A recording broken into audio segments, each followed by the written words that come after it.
എനിക്ക് camera confidence ഇല്ല, ഞാൻ സംസാരിക്കുന്നത് കാണാൻ പോലും എനിക്ക് പറ്റില്ല, എൻ്റെ മുഖം സ്ക്രീനിൽ കാണുന്നതേ ഇഷ്ടമല്ല. എൻ്റെ ഈ ഒരു വീഡിയോയ്ക്ക് താഴെ വന്നിട്ടുള്ള കുറേ അധികം കമൻറ്റുകൾ ഇതാ ഇങ്ങനെയാണ്. ശരിക്കും നമ്മുടെ പ്രശ്നം നമ്മുടെ മുഖം ഇഷ്ടമല്ലാത്തതല്ല, നമ്മുടെ തന്നെ ഡിഫറെൻ്റ് ആയിട്ടുള്ള നമുക്ക് പരിചയമല്ലാത്തൊരു വേർഷൻ നമ്മൾ സ്ക്രീനിൽ കാണുന്നതുകൊണ്ടാണ്. അതുകൊണ്ടാണ് അയ്യോ എന്താ എൻ്റെ മുഖം ഇങ്ങനെ ഇരിക്കുന്നത്, ഞാൻ ഇങ്ങനെ അല്ലല്ലോ എന്നൊക്കെ തോന്നുന്നത്. കാരണം ക്യാമറയിൽ അല്ലെങ്കിൽ സ്ക്രീനിൽ നമ്മളെ കണ്ട് നമ്മൾ പരിചയിച്ചിട്ടില്ല. ഇത് മാറ്റാനുള്ള കുറച്ച് കാര്യങ്ങൾ ഞാൻ പറഞ്ഞുതരാം, ശ്രദ്ധിച്ച് കേൾക്കണം. ഒന്നാമത്തെ കാര്യം, മിററിൽ നോക്കി സംസാരിക്കുന്നത് പോലെ ക്യാമറയിൽ നോക്കി സംസാരിക്കുക. അതായത് നമ്മളൊരു 1000 പേരോട് സംസാരിക്കുന്ന ഒരു ഫീലാണ് ക്യാമറയിൽ നോക്കി സംസാരിക്കുമ്പോൾ ഉണ്ടാവുന്നതെങ്കിൽ അത് ഒഴിവാക്കി വെക്കണം.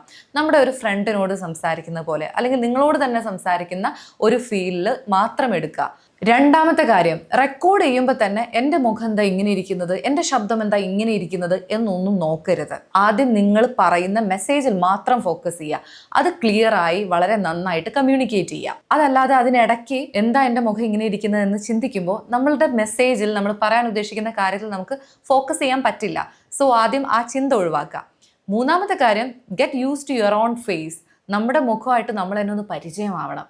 അതിനാദ്യം ചെയ്യേണ്ടത് ആദ്യത്തെ ദിവസം ഒരു 30 സെക്കൻഡ് വീഡിയോ എടുക്കുക, അതിനുശേഷം ഒരു മിനിറ്റ് വീഡിയോ എടുക്കുക.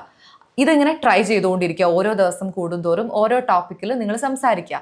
അങ്ങനെ കുറേ കഴിയുന്ന സമയത്ത് നമ്മുടെ മുഖം നമുക്ക് തന്നെ പരിചിതമാവും. ഓക്കെ, കുഴപ്പമില്ല, ഇതിങ്ങനെയാണ് എന്നുള്ളൊരു യാഥാർത്ഥ്യം നമുക്ക് മനസ്സിലാവും. ക്യാമറ കോൺഫിഡൻസ് താനെ ബിൽഡ് ചെയ്ത് വരും.